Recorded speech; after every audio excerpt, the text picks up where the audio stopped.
$5,000? That's what I spend on bottle service on a Tuesday night. Those words echo through Providence Municipal Court. The man who says them is laughing. Actually laughing. In front of a judge. In front of cameras. In front of everyone. His name is Dante Blackwell. He's 29 years old. He owns 47 apartment buildings across 3 states. His net worth is somewhere around $80 million. And right now, he's about to learn the most expensive lesson of his entire life. If you believe that justice should apply to everyone equally, no matter how much money they have in the bank, you're going to want to see what happens in the next few minutes. Because Judge Caprio is about to teach a masterclass in accountability. But let's go back to the beginning. Let's see how we got here. It's a regular Thursday morning in Providence. The courthouse is busy. People fill the benches. Some are here for traffic tickets, some for parking violations, some for small claims, the usual stuff. One of those people is Rita Morales. She's 54 years old. She has kind eyes and tired hands. Rita works as a home health aide. She takes care of elderly people who can't take care of themselves. She helps them eat. She helps them bathe. She helps them take their medicine. She does this 6 days a week, sometimes 7. Rita drives a 2009 Honda Civic with 187,000 miles on it. The check engine light has been on for 2 years. She can't afford to fix it.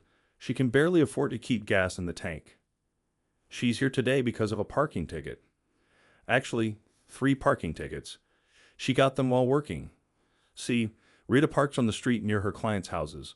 Sometimes the meters run out while she's inside.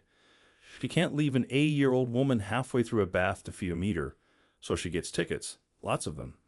The total she owes is $375. That's almost a full week of work for Rita. Money she was planning to use for her daughter's college textbooks. Her daughter Maria is the first person in their family to go to college. Rita is so proud of her. She works those extra hours just to help Maria avoid student loans. Rita sits quietly in the 3rd row. Her hands are folded in her lap. She's wearing her work scrubs because she has to be at a client's house by noon. She's already doing the math in her head. If she pays the tickets, she'll have to skip her own doctor's appointment next week. She needs that appointment. Her back has been hurting for months, but Maria needs those textbooks more. The bailiff calls the first few cases. Judge Caprio handles them with his usual patience and wisdom. He reduces a fine for a single dad. He gives an extension to a college student. He's fair. He listens. That's what he does. Then, at exactly 10:47 a.m., everything changes. Case number 2025 TR 94,502, the bailiff announces, Providence Parking Authority versus Rita Morales. Rita stands up. She smooths her scrubs. She walks to the front. Her shoes squeak on the polished floor. Good morning, Mrs. Morales, Judge Caprio says. His voice is warm. I see you're here about some parking violations. Yes, Your Honor, Rita says. Her voice is quiet but respectful. I got them while I was working. I take care of elderly people in their homes. Sometimes I can't get back to my car in time. Judge Caprio nods. He's reviewing her file. I see you're home health aide. That's important work. Thank you, Your Honor. I try my best. How many hours do you work a week, Mrs. Morales? Usually about 55, Your Honor. Sometimes more if someone needs me. The judge looks at her over his reading glasses. And you have a daughter in college? Rita's face lights up a little. Yes, Your Honor. Her name is Maria. She's studying to be a nurse. She wants to help people like I do. That's wonderful, Judge Caprio says. He's about to continue when the courtroom doors slam open. Everyone turns. Dante Blackwell walks in. He's impossible to miss. He's wearing a Tom Ford suit that costs $8,000. His shoes are Italian leather. Ferragamo, $1,200. His watch is a Patek Philippe. It costs more than most people's cars. Maybe $85,000. His hair is perfectly styled. His skin glows like he just came from a spa. Which he probably did. But it's not what he's wearing that catches attention. It's how he's wearing it. His jacket is slung over his shoulder. His tie is loose. His top 2 buttons are undone. He's holding his phone in one hand and a Starbucks venti cold brew in the other. He's laughing at something on his screen. He walks down the center aisle like he owns the place. His expensive shoes click on the floor. Click, click, click. Each step sounds like a small announcement. I'm here. I'm important. Pay attention to me. He doesn't look at anyone. Not at Rita standing at the front. Not at the judge. Not at the bailiff who's staring at him with his mouth slightly open. Excuse me, the bailiff says. Sir, there's a case in session. Dante waves his hand dismissively. Yeah, I know. I'm next. I check the docket. He's still looking at his phone. Judge Caprio sets down his papers. Young man, we're in the middle of a proceeding. Please take a seat until we're ready for your case. Dante finally looks up. He sees Rita standing there. He looks her up and down. His eyes land on her scrubs. He smirks. Come on, Judge. How long is this going to take? It's just parking tickets. He says it like parking tickets are beneath his attention, like they don't matter. Rita's face flushes. She takes a small step back. Mr. Blackwell, Judge Caprio says. His voice is still calm, but there's an edge to it now. Sit down. Now. Dante shrugs. He drops into a seat in the front row, but he doesn't put his phone away. He keeps scrolling. The light from the screen reflects off his face. In the quiet courtroom, everyone can hear the little sounds his phone makes. Swipe. Tap. Swipe. Judge Caprio takes a breath. He turns back to Rita. I apologize for the interruption, Mrs. Morales. Now let's look at your situation. He reviews the tickets. 3 violations. All on the same street. All during work hours. I see these all happened while you were caring for patients. That's understandable. However, the law is the law. The standard fine for 3 violations is $375. Rita nods. Her jaw is tight. She knew this was coming. I understand, Your Honor. Can I set a payment plan? How much can you afford per month? Maybe $50 if I pick up an extra shift. From the front row, there's a sound. It's Dante. He's laughing. Not loudly, but loud enough. It's a scoff. A dismissive little chuckle. Judge Caprio looks at him. Is something funny, Mr. Blackwell? Dan looks up from his phone. What? No, sorry. But he's still smiling, like this whole thing is entertainment for him. The judge stares at him for a moment. Then he turns back to Rita. Mrs. Morales, given your circumstances and your work helping others, I'm going to reduce your fine to $200. You can pay $40 a month for 5 months. Does that work? Rita's eyes fill with tears. Good tears. Relief tears. Yes, Your Honor. Thank you so much. God bless you. You're doing important work. Don't let these tickets stop you. Just try to keep better track of those meters, okay? I will, Your Honor. I promise. Rita practically floats back to her seat. She's smiling. For the first time all morning, the weight on her shoulders feels a little lighter. Okay, Judge Caprio says. Mr. Blackwell, you're up.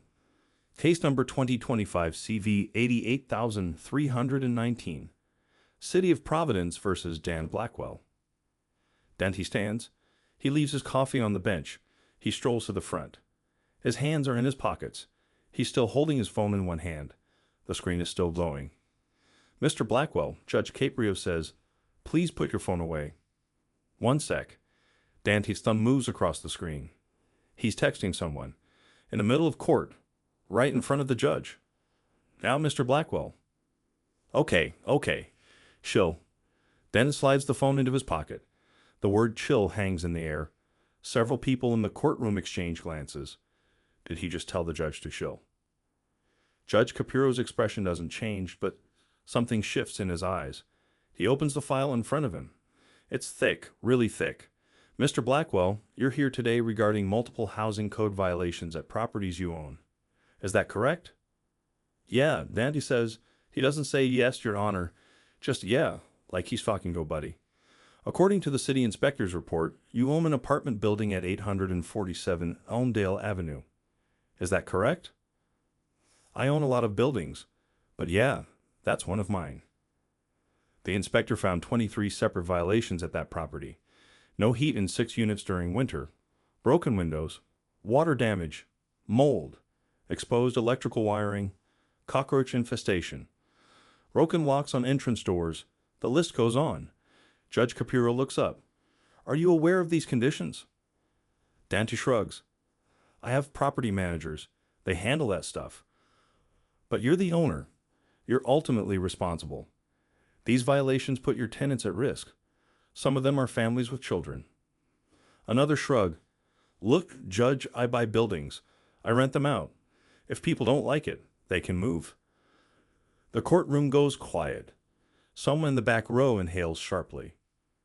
Judge Caprio sets down the paper. Mr. Blackwell, do you understand that these are serious safety violations? That people could get hurt? People are always complaining. That's what tenants do. They complain. These aren't complaints. These are documented violations by a city inspector. Okay, so what's the fine? Let's just get this over with. Judge Caprio's jaw tightened slightly. The fine for these violations is $5,000. Additionally, you're required to fix all violations within 30 days or the property will be condemned. Dante tilts his head back and laughs. Actually laughs. It's that sound from the beginning. That dismissive, arrogant laugh. $5,000? That's what I spend on bottle service on a Tuesday night. Are you serious? The courtroom erupts. Not loudly, but you can feel it. Gasps, whispers. Someone mutters. What did he just say? Judge Caprio doesn't move. He just watches Dante. You think this is funny? I think it's ridiculous. $5,000? For some cosmetic issues? Come on, that's nothing. Cosmetic issues. Mr. Blackwell, there are families living without heat. Children being exposed to mold. These aren't cosmetic issues. Dante waves his hand. They pay like $800 a month in rent. What did they expect? The Ritz-Carlton. He laughs at his own joke. No one else does. Mr. Blackwell. Look, Judge, no offense, but can we speed this up? I have a meeting at 11:30. My time is valuable. He taps his watch. That $85,000 watch. Judge Caprio sits back in his chair. Your time is valuable. Yeah, super valuable. I make deals. Big deals? This? He gestures around the courtroom. This is just paperwork. I see. The judge picks up a document from the file. Tell me, Mr. Blackwell, how did you acquire your wealth? Dante grins. Started with a small loan from my dad. Built it into an empire. That's what smart people do. A small loan? How small? 10 million. He says it like it's pocket change. More gasps from the gallery. Rita, sitting in the third row, puts her hand over her mouth. So your father gave you $10 million and you used that to buy properties? Yeah, bought them cheap, rented them out, made money. It's called business. And these properties you bought cheap, they were in low-income neighborhoods? That's where the deals are. Buy low, rent steady, make profit. Economics 101. Judge Caprio nods slowly. He picks up another document. According to the inspector's full report, 847 Elmdale isn't your only problem property. You own 47 buildings. The city has issued violations to 31 of them.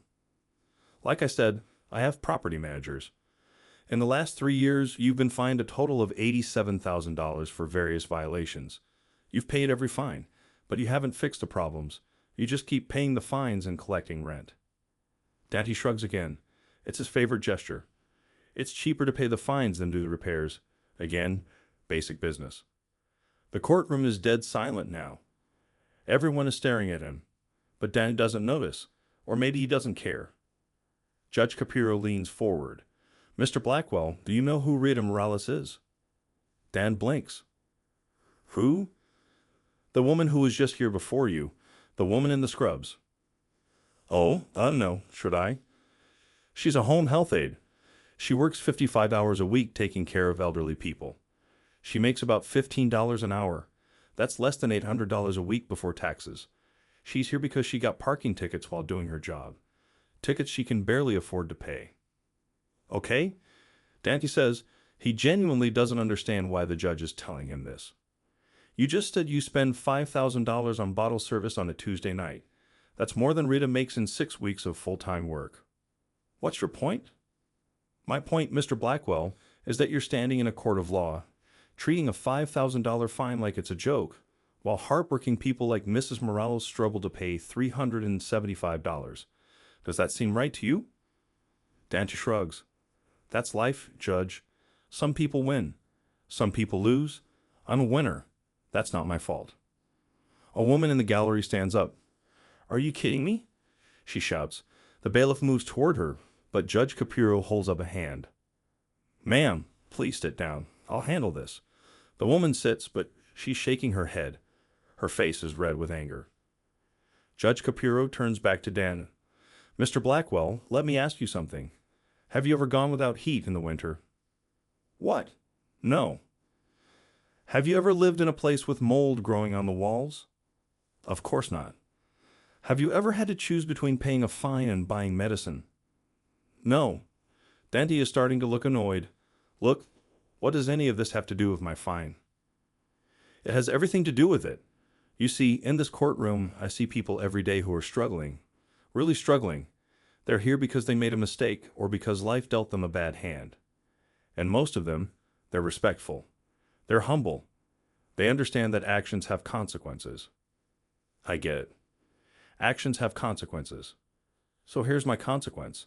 $5,000. Let me write you a check right now. Danny reaches into his jacket pocket and pulls out a checkbook.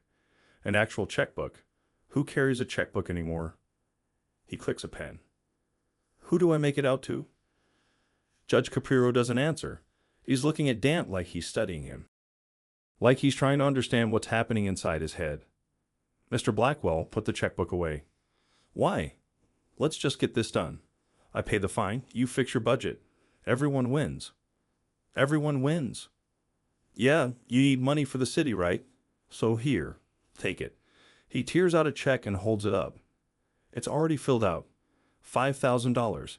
His signature is a careless scrawl at the bottom. I don't want your check. Dan blinks. What? Not yet anyway. First, I want you to understand something. Your tenants, the ones living in those buildings with no heat and broken windows, they're human beings. They have lives. They have families. They matter. I never said they don't matter. You don't have to say it. Your actions say it loud and clear. You'd rather pay fines than make their homes safe.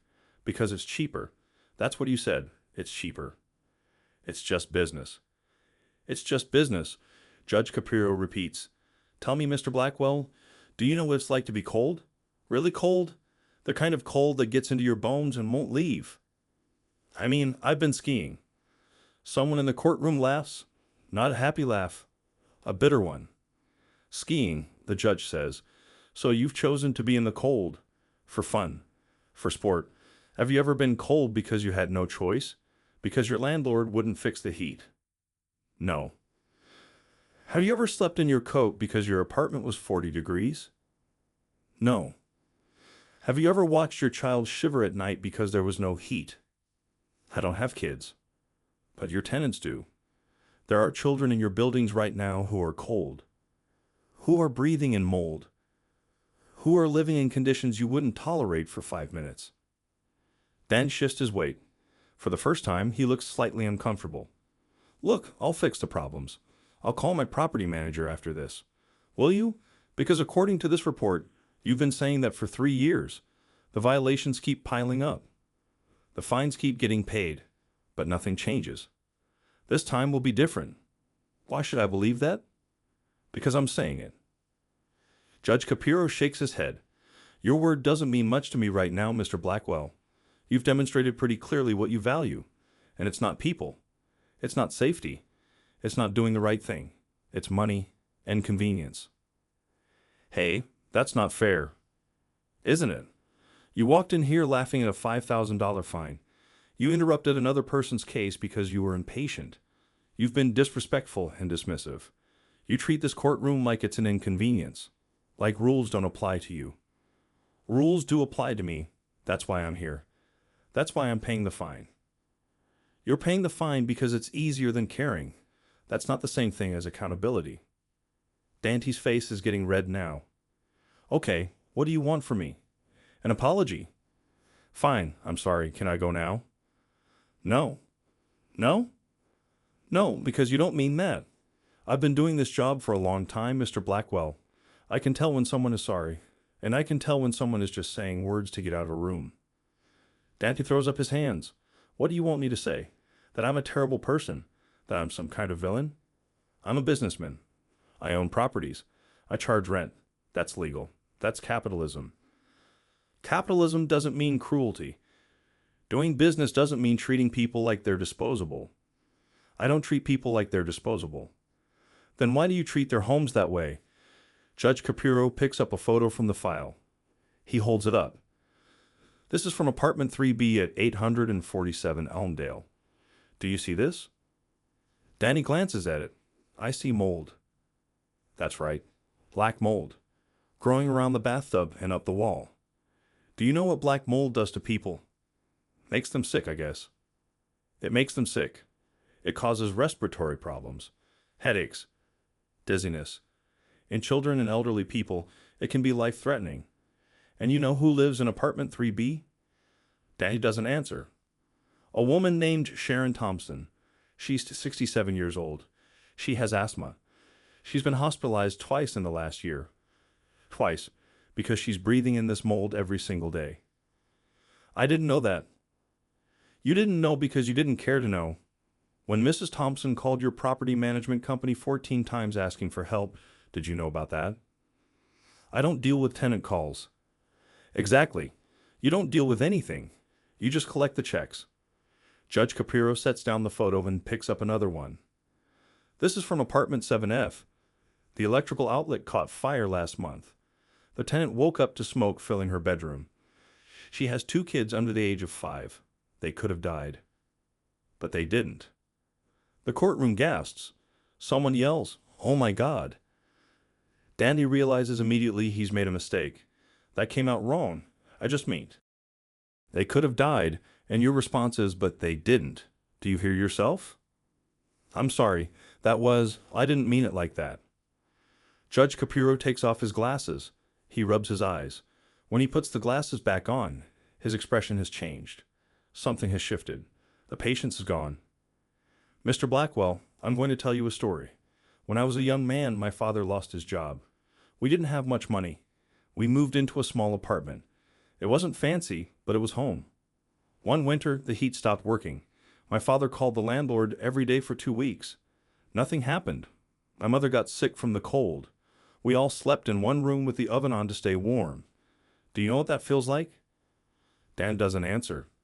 It feels like no one cares whether you live or die. It feels like you don't matter, like you're invisible.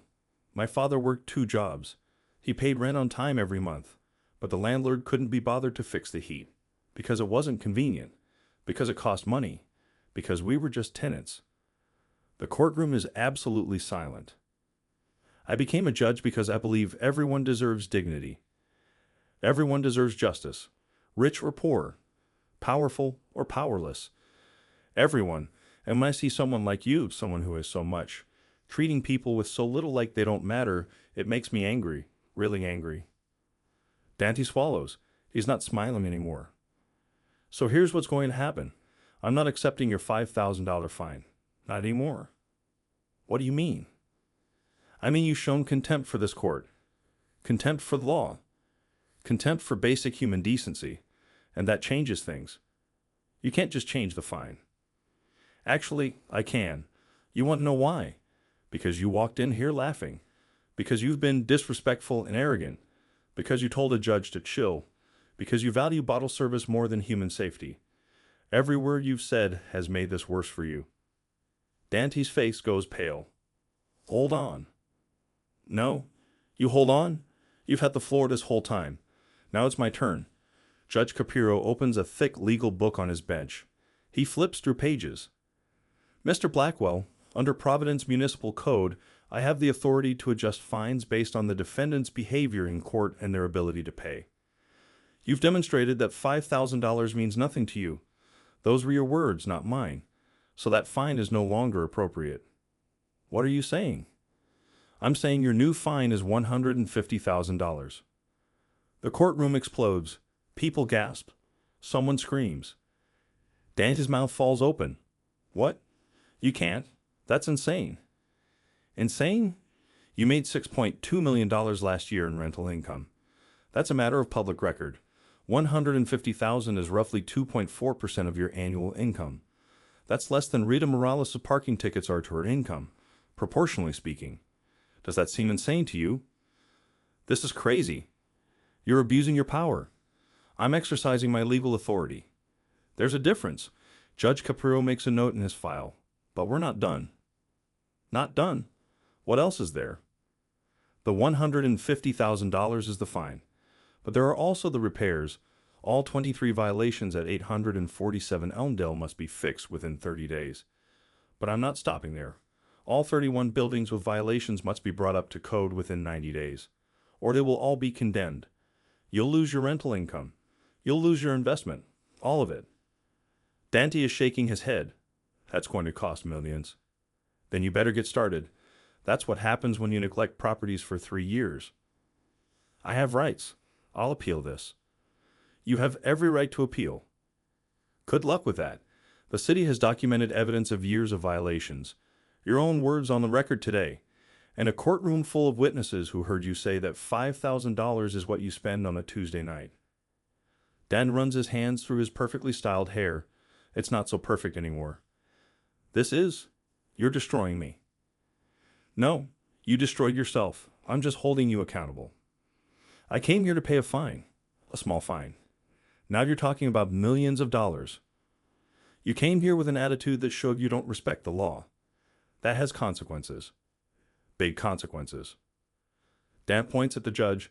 His hand is shaking. You're doing this because I have money. If I was poor, you'd let me off easy, like you did with her. He gestures toward Rita. The courtroom goes cold. Even Dante seems to realize he's crossed a line. Judge Caprio's voice drops. It's quiet now. Dangerously quiet. What did you just say? I said you're giving me a harder time because I'm successful. No. You said I let Mrs. Morales off easy. Say it again. Tell me how hard her life is compared to yours. Tell me about how tough you have it. Dan's mouth opens and closes. No words come out. Mrs. Morales works 55 hours a week taking care of people. She makes $15 an hour. She drives a car that's falling apart. She's here because she got tickets while doing her job. A job that helps people. A job that matters. I reduced her fine because she deserves compassion, because she's trying her best in a system that's stacked against her. You, on the other hand, have every advantage in the world, and you use it to exploit people. So no, Mr. Blackwell, I'm not treating you unfairly. I'm treating you exactly how you deserve to be treated. Dante is breathing hard. His perfect composure is cracking. I want a lawyer. You're welcome to have a lawyer. But right now, today, this is my ruling. $150,000. All repairs completed. All buildings brought to code. And one more thing. There's more? Oh, there's a lot more. See, I've been looking at your record while we've been talking. You've been charged with contempt of court once. You failed to appear for a deposition in a tenant lawsuit. You paid a fine and went away. But today, you've been disruptive. You've been disrespectful. You've shown contempt for this court and this process. So I'm charging you with criminal contempt. Criminal contempt? Dante's voice cracks. That's right. Criminal contempt carries a maximum sentence of 6 months in jail and a $10,000 fine. Now, I'm not going to send you to jail today, but I am going to give you 500 hours of community service. 500 hours? That's correct. To be completed within 1 year. And here's where it gets interesting. You're going to serve those hours at 847 Elmdale Avenue.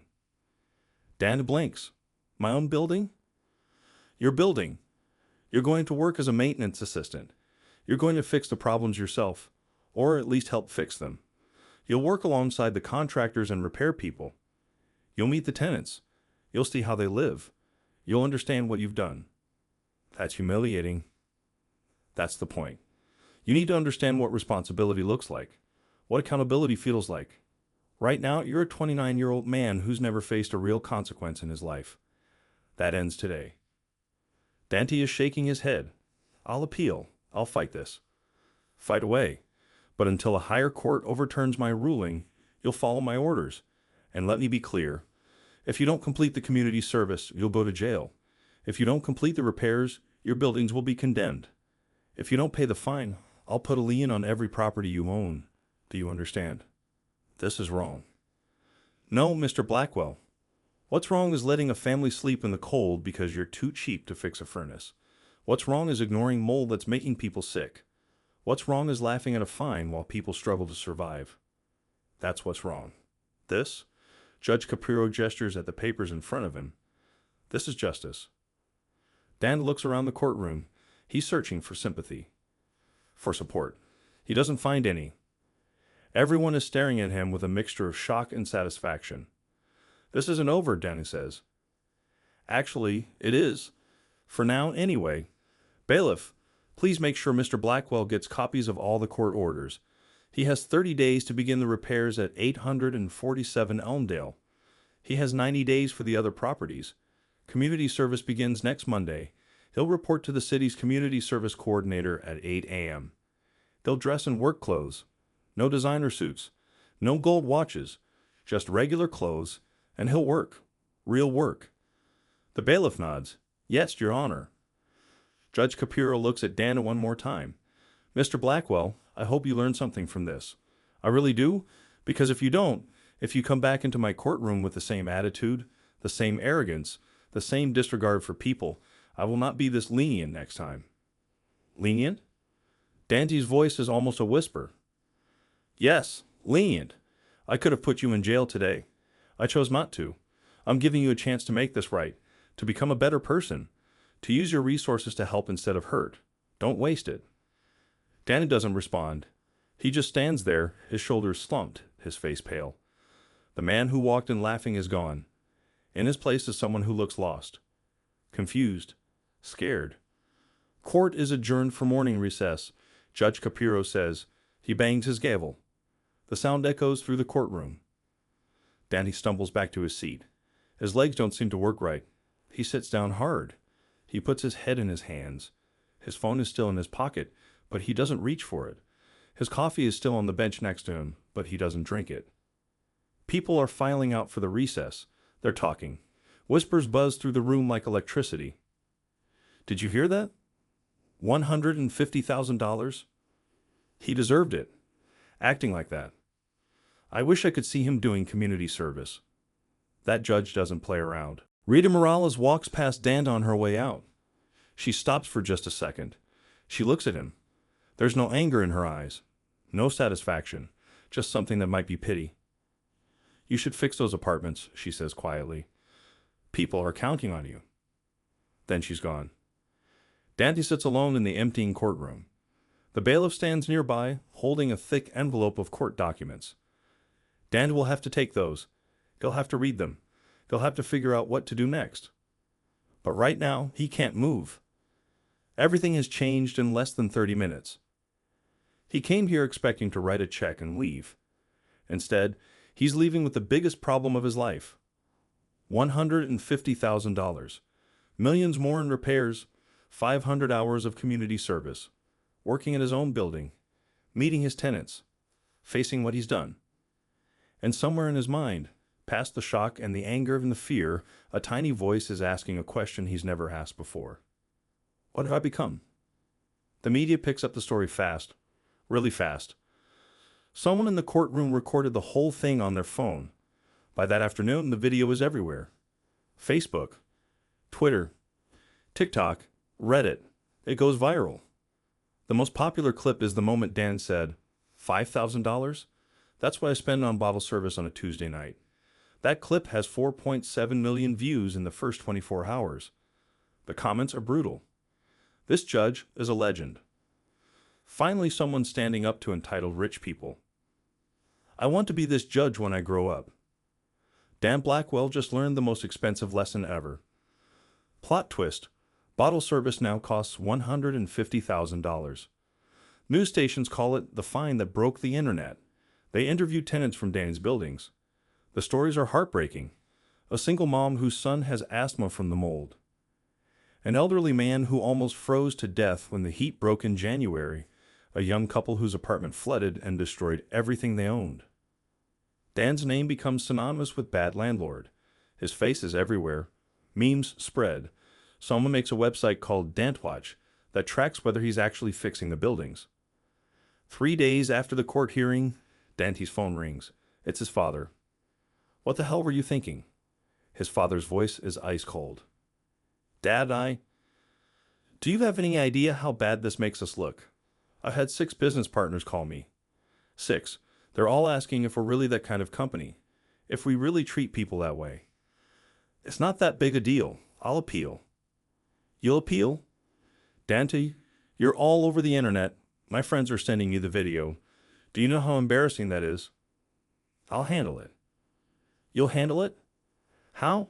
By laughing at fines? By telling judges to chill? By comparing your bottle service budget to other people's struggles? What were you thinking? I wasn't thinking, okay? I didn't take it seriously. Well, you better start taking it seriously now, because this isn't just about you anymore. This affects the whole family, the whole business, everything we've built. So what do you want me to do? I want you to fix this. Actually fix it. Not just throw money at it. Fix the buildings. Do the community service. Show some humility for once in your life. You're taking his side. I'm taking reality's side. You screwed up. Own it. The phone goes dead. Dandy stares at his screen. His father hung up on him. His father, who's always backed him up, always bailed him out, always made problems go away. Not this time. He's alone. The next Monday morning, Dan shows up at the city's community service coordinator's office. It's in a plain building downtown. Gray walls. Fluorescent lights. Nothing fancy. The coordinator is a woman named Patricia Vega. She's in her 50s. She has the energy of someone who's seen it all and isn't impressed by anything. Mr. Blackwell, she says when he walks in. Welcome. Dante nods. He's wearing jeans and a plain t-shirt. No designer clothes, no watch. He left all that at home. But even in plain clothes, he looks uncomfortable, like he's wearing a costume. Let's go over your assignment, Patricia says. She doesn't smile. She's all business. You have 500 hours of community service to complete.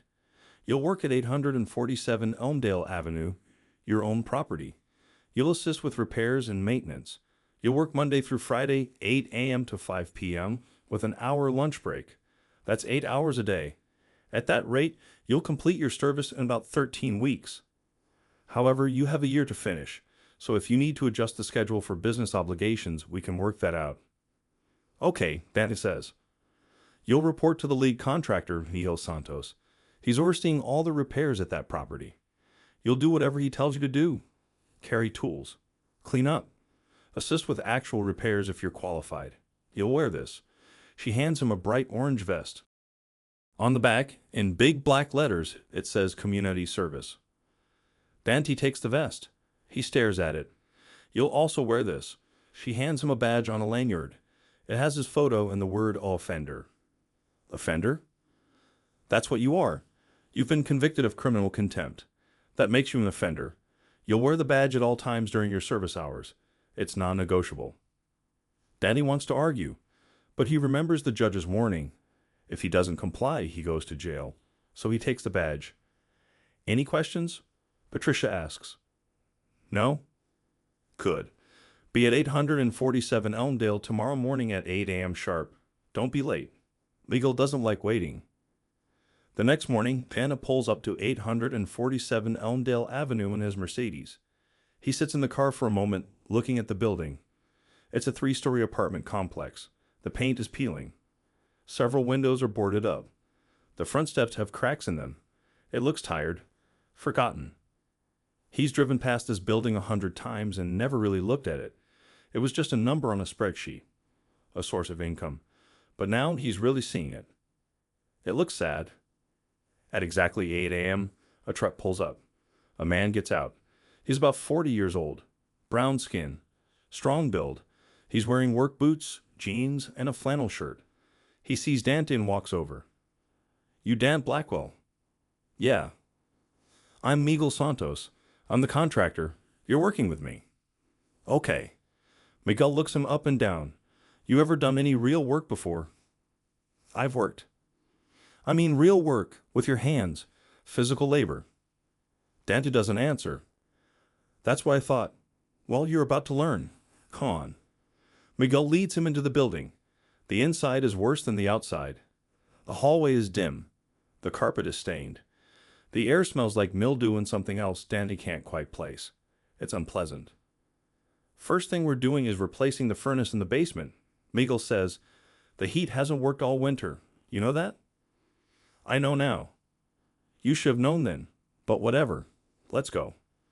They go down to the basement. It's dark and damp. The old furnace is a hulking piece of metal in the corner. It's dead. Completely dead. "We're pulling this out and putting in a new one," Mogul says. "It weighs about 400 pounds. We'll use a dolly, but it's still going to be heavy.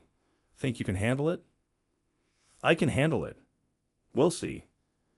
For the next 8 hours, Dante works harder than he's ever worked in his life. He helps disconnect the old furnace. He carries tools up and down the stairs. He sweeps up debris. He holds things while Mogul bolts them in place. His hands get dirty. His back starts to hurt. His designer jeans that he thought were plain get covered in dust and oil. By noon, he's exhausted. Mogul hands him a sandwich from a cooler. "You're doing okay," Mogul says. "Better than I expected." "Thanks," Dante says. He's too tired to say more. "You know, I lived in this building for 2 years," Mogul says. Dante looks up. "You did?" "Yep. Apartment 4C. My wife and I moved in when we got married. It was cheap. We were saving money for a house, but the place was falling apart. The heat broke our first winter. I called the property management company 20 times. No one ever called back. My wife got so sick from the cold. She ended up in the hospital with pneumonia. We moved out after that." Dante doesn't know what to say. "I'm telling you this so you understand. The people living here, they're not just numbers. They're real. They have lives. They have struggles. And when you don't fix things, when you don't care, it hurts them. Really hurts them." "I get it," Dante says quietly. "Do you? Because the guy I saw in that video, he didn't seem to get it at all." Dan looks at the ground. "That guy was an idiot." "Yeah, he was. The question is, are you still that guy?" "I don't know." "Miguel Mods. At least you're honest." "Come on. Break's over. We've got more work to do." That first week is brutal. Every day, Danny works from 8 a.m. to 5 p.m. He's exhausted. His body aches in places he didn't know could ache. His hands are covered in calluses and cuts. He goes home every night and collapses into bed. But something starts to happen. He meets the tenants. On Wednesday, he's carrying drywall up to the second floor. A door opens. A woman steps out. She's maybe 35 years old. She has a baby on her hip. "Oh," she says, "you're the new maintenance guy." Dandy almost corrects her. Almost says, "No, I'm the owner." But he doesn't. "Yeah, I'm helping with repairs." "Thank God. We've been waiting so long. The ceiling in my bathroom has a huge water stain. I'm worried it's going to collapse. I'll make sure someone looks at it." "Thank you." She smiles. The baby reaches out and grabs a handful of Dan's shirt. The woman laughs. Starry. He's friendly. "It's okay," Dante says. He touches the baby's hand. It's so small. "I'm Jessica, by the way. This is Marcus." "I'm Dante." "Nice to meet you, Dante. Thanks for being here." She goes back inside. Dante stands in the hallway for a moment. He just met one of his tenants. Her name is Jessica. She has a baby named Marcus. They're real. On Thursday, he's cleaning out a clogged drain in apartment 2F. An elderly man watches him work. "You're doing good," the man says. His voice is raspy. "Better than the last guy they sent." He didn't care. "Thanks," Dante says. "I've lived here 12 years. This used to be a nice building. But it's gone downhill. The owner doesn't care. Just wants our rent money." Dante keeps working. He doesn't say anything. "You know what hurts the most?" The old man continues. "It's not the broken stuff. It's feeling like you don't matter, like you're invisible. I pay my rent every month, on time, for 12 years, but the owner won't even fix a drain." Dante swallows hard. "I'm fixing it now." "I see that. I appreciate it." When Dante finishes, the old man shakes his hand. "Thank you, son, really." Dante walks out of that apartment with tears in his eyes. He doesn't know why, but they're there. On Friday, he's replacing broken tiles in the lobby. A teenage girl comes in from school. She sees him working. "Are you really fixing things?" she asks. "Yeah." "Could. My mom's been asking for stuff to get fixed for like a year." "Which apartment?" 5B. Dan makes a note. I'll make sure it gets handled. Thanks. She starts to walk away, then stops. Hey, are you that guy from the video? Dante freezes. What video? The one where you laughed at the judge. Everyone at school was watching it. You're kind of famous. Yeah, that's me. She looks at him for a long moment. My mom says people can change. I hope you do. Then she's gone up the stairs. Dante sits on the lobby floor surrounded by broken tiles and grout. He pulls out his phone. He watches the video of himself in court. He sees the arrogance on his face. He hears himself laugh. He hears himself say those terrible things. He doesn't recognize that person anymore. Or maybe he does. Maybe that's the problem. Maybe that person is who he really is, and all this guilt and regret is just temporary, just a reaction to getting caught. He doesn't know. But he keeps showing up. Every day. 8 a.m. He puts on the orange vest. He wears the badge that says OFFENDR. He works. Week 3. Dante is in the basement replacing pipes. Mogul is teaching him how to use a pipe wrench. You're getting better at this, Mogul says. Thanks. I mean it. First day, I thought you'd quit after an hour, but you've stuck with it. I don't really have a choice. Everyone has a choice. You could be fighting this, appealing, hiring fancy lawyers to make it go away. But you're here. That means something. Dante tightens a pipe fitting. Can I ask you something? Sure. Do you think people can change? Like really change? Miguel is quiet for a moment. I think people can change if they want to, but wanting to isn't enough. You have to do the work. You have to face what you've done. You have to make it right. How do you make something like this right? I've spent years not caring. How do I fix that? One pipe at a time. One person at a time. You can't undo the past, but you can make a better future. Dante nods. It sounds simple, but it feels impossible. That afternoon, a reporter shows up the building. She has a camera crew with her. Mr. Blackwell, she calls out. Can we ask you a few questions? Dante is covered in dirt and sweat. He's wearing the orange vest. He looks terrible. I'm working. Just a quick question. How does it feel to be doing community service at your own property? It feels like work. Do you regret what you said in court? Dante thinks about lying, about giving some polished answer, but he's too tired. Yes, I regret it. I was wrong. I was disrespectful. I was arrogant. I'm trying to do better. Are you just saying that because you have to? I'm saying it because it's true. The reporter seemed surprised. So you're actually learning from this? I don't know. Ask me in a few months. The interview gets 2 million views online. The comments are mixed. He's just putting on a show. Give the guy a break. He's trying. Actions speak louder than words. Let's see if he actually changes. I'll believe it when I see it. Week 7. Dante is painting a hallway on the 3rd floor. The smell of fresh paint fills the air. It's satisfying somehow, covering up the old, dirty walls with something clean and new. Sharon Thompson comes out of apartment 3B. She's the woman with asthma, the one who was hospitalized because of the mold. Oh my, she says. It looks so nice. Thanks, Dante says. We cleaned all the mold out of your bathroom last week. Did you notice? I did. I can breathe again. Really breathe. I can't tell you what that means to me. Dante sets down his paintbrush. Mrs. Thompson, can I ask you something? Of course, dear. Why are you being so nice to me? You know who I am, right? I'm the owner. I'm the one who let your apartment get that bad. Sharon smiles sadly. I know who you are. I've seen the videos. I've heard the stories. And you're still nice to me? Honey, I've been alive 67 years. I've learned that anger doesn't fix things. Kindness does. You're here. You're working. You're trying. That's more than most people would do. So yes, I'm nice to you, because I believe people deserve second chances. Dante feels his throat tighten. I don't deserve your kindness. Maybe not. But I'm giving it to you anyway. What you do with it is up to you. She pats his arm and goes back into her apartment. Dante stands in the hallway for a long time after that. He thinks about Sharon, about Jessica and baby Marcus, about the old man with the clogged drain, about the teenage girl who hopes he changes. They're all giving him a chance he doesn't deserve. He can't waste it. Week 10. The repairs at 847 Elmdale are almost done. The building looks different. The paint is fresh. The windows are fixed. The heat works. The mold is gone. The electrical issues are resolved. The front steps are repaired.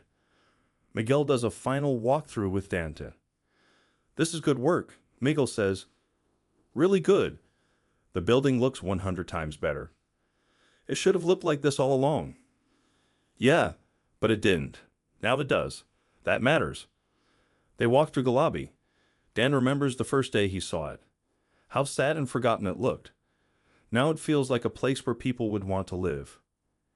"You've got 31 more buildings to do," Miguel reminds him. "I know. I've already hired contractors for all of them. Work starts next week." "You're actually going to do it? All of them?" "I'm going to do it. I should have done it years ago." Miguel claps him on the shoulder. "You're all right, Dan. You know that?" Dan doesn't feel all right, but he's trying to be. Week 13. Dante's community service hours are done. All 500 of them. He meets with Patricia Vega to sign off on the paperwork. "You completed your hours," she says. "And according to Miguel, you did good work. You showed up on time. You worked hard. You were respectful. That's rare. Thank you. So here's your completion certificate. You're officially done with your community service obligation." She slides the paper across the desk. Dana looks at it. It's just a piece of paper, but it feels like more than that. It feels like proof. Proof that you did something, that he changed. "Can I ask you something?" Patricia says. "Sure. Are you going to keep showing up?" "What do you mean?" "I mean your service is done. You don't have to go back to that building. Are you going to?" Danda thinks about it. "Yes." "Why?" "Because there's still work to do. And because the people there, they deserve to have a landlord who cares. I haven't been that person, but I'm trying to be now." Patricia smiles. It's the first time Dan has seen her smile. Could answer. 6 months later, Judge Frank Caprio's courtroom. Dante is back, but this time is different. He's wearing a regular suit, nothing flashy. His hair is neat but not overdone. He's holding a thick folder. "Mr. Blackwell," Judge Caprio says, "you're back." "Yes, Your Honor. I'm here for my 6-month review. I've been following your progress. I've seen the inspection reports. All 31 buildings have been brought up to code. Is that correct?" "Yes, Your Honor. All violations have been fixed. I've also implemented a new system. Every building gets inspected monthly. Tenants can call a hotline directly. Repairs are prioritized. It's all documented." Judge Caprio looks at the reports in front of him. "I've also heard you've been showing up at 847 Elmdale regularly, even though your community service is done." "Yes, Your Honor. I go there twice a week. I meet with tenants. I make sure things are working. I'm also starting a program to help tenants who are struggling with rent. If someone loses their job or has a medical emergency, we'll work out a payment plan. No more evictions for temporary hardship." The judge nods slowly. "That's commendable." "It's the right thing to do." "Mr. Blackwell, when you were here 6 months ago, you were one of the most arrogant people I've ever seen in my courtroom. You laughed at fines. You disrespected me. You disrespected Mrs. Morales. You treated human beings like they were disposable. What changed?" Dante takes a deep breath. "I met them. The people in those buildings. I learned their names. I heard their stories. I saw how my neglect affected them. And I realized something. I've had every advantage in life. Money, education, opportunities. But I was using all of that to hurt people, to take advantage. And for what? To make a few extra $1 million that I didn't even need? It was shameful." "Do you still think about your bottle service budget?" Dante shakes his head. "I don't go to clubs anymore. I stopped all that. It feels empty now. I'd rather spend my time doing something that matters." Judge Caprio leans back in his chair. "I'm going to be honest with you. I didn't think you'd change. I thought you'd do the minimum required and go back to your old life. But you've surprised me." "I'd surprise myself, Your Honor. The fine of $150,000 has been paid in full. The repairs are complete. The community service is done. Legally, you've satisfied all requirements. Yes, Your Honor. But I want to know, are you going to keep doing this? Or is this just for show? I'm going to keep doing it. Those buildings, those people, they're my responsibility. I can't undo the past, but I can make the future better. Judge Caprio nods. Then your contempt charge is dismissed. Your record will show that you completed all requirements successfully. You're free to go. Dante stands, but before he leaves, he turns to the gallery. Rita Morales is sitting in the third row. She came to see this. Dante walks over to her. Mrs. Morales, I owe you an apology. I was disrespectful that day. I didn't understand, but I do now. You work so hard, you give so much, and I was treating you like you didn't matter. I'm sorry. Rita smiles. I forgive you. Can I ask you something? How's your daughter, Maria? She's wonderful. She's going to graduate next year. She's going to be a great nurse. I'd like to help with her last year's tuition, if you'll let me. Rita's eyes fill with tears. You don't have to do that. I know, but I want to. You inspired this whole thing. If you hadn't been here that day, if I hadn't seen the contrast between your struggle and my arrogance, I might never have changed. So please, let me help. Rita hugs him. Right there in the courtroom. People around them start clapping. Judge Caprio watches from the bench. He's seen a lot of things in his career, but this might be the best one. 1 year later, a news segment airs on the local station. It's called Where Are They Now? The Viral Court Case. The reporter stands in front of 847 Elmdale Avenue. The building looks beautiful. Fresh paint, new windows, a garden in front with flowers. This is where it all started, the reporter says. 1 year ago, Dante Blackwell became internet famous for all the wrong reasons. He laughed at a fine. He disrespected a judge. He showed contempt for people who were struggling. But today, things look very different.